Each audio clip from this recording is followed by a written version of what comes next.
So, what did the Daniel Perry trial do to me? Oh, man. I think, there are certain events that happen in your life that kind of change you when you go out the other side. And even though I had no part, I am not, I had nothing to do with the incident that occurred surrounding the trial. I don't know any of the people, neither side. I didn't know or at least at the time, didn't know the attorneys. Um, but being in the courtroom and seeing, the trauma, whether it be real or not, or imagined, to look, whatever, you know, I believed everyone at their word. I understood that some people could be lying, but I tried to be as empathetic as possible and to try to take people at their word, at least at first.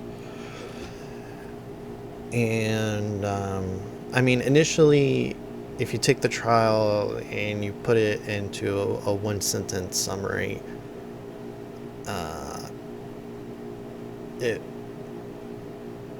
I feel like with my own mind and my own judgment, something occurred in this trial that made a bad situation worse. I could be wrong, but I feel heavily that the evidence shows that the defendant may not have acted perfectly, or that he always posted tasteful things, but I believe that he,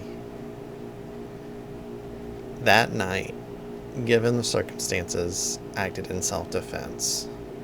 His car was surrounded, whether he was, in actual fact directly pointed at by an AK-47 or it was low, he testified that the gun was pointed at or about to be pointed at him.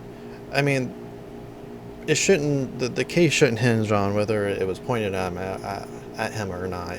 You shouldn't have to wait until someone actually takes a gun and puts it to your head. If someone's getting a gun out and you think they're about to kill you with it, you should be able to respond with force. Now, you do have to make a judgment call. That is an intrinsic, I can't say that word, but it is an inherently difficult thing surrounding that. But what did that trial do to me? It made me think that if I found myself in a self-defense situation, historically, the officials in charge that will look at that incident, whether they will present charges or not, and whether those charges will be sent to a grand jury, whether that will go through. Historically, looking at that, after what I saw in that process, it made me think I could protect myself in self-defense and be completely justified in my shooting, but still go to prison for it because of some obscure court process or some bias by some public official or evidence being withheld. Like, you want to get a fair trial, but in actual fact, it may be you may not get a fair trial. We are in a strange political landscape of a liberal blueberry and tomato soup, Austin, Texas, and a conservative state. So weird things happen.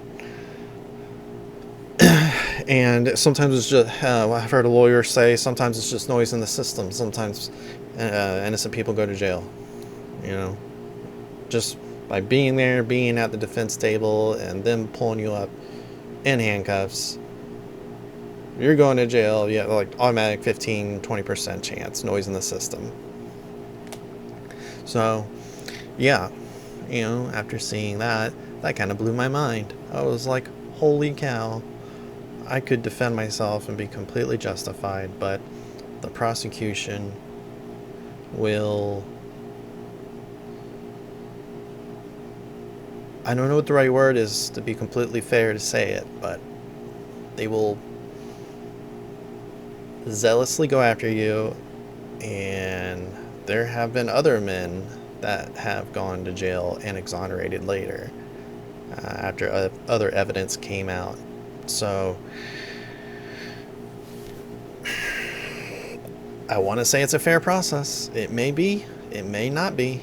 It's hard to say for sure. But in my mind, what it did to me was it showed me that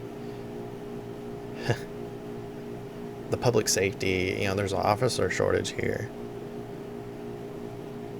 There's a possibility you could find yourself being a victim of crime.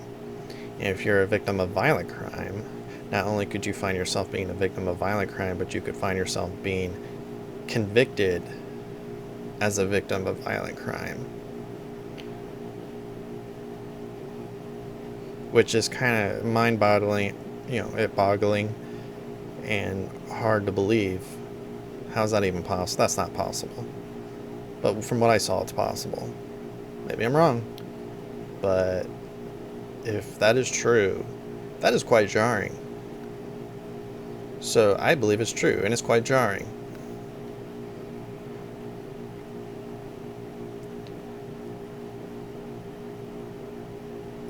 Like, what do you do? How do you come back from that and go, yeah, I didn't see that. Sorry, I don't want to see that now.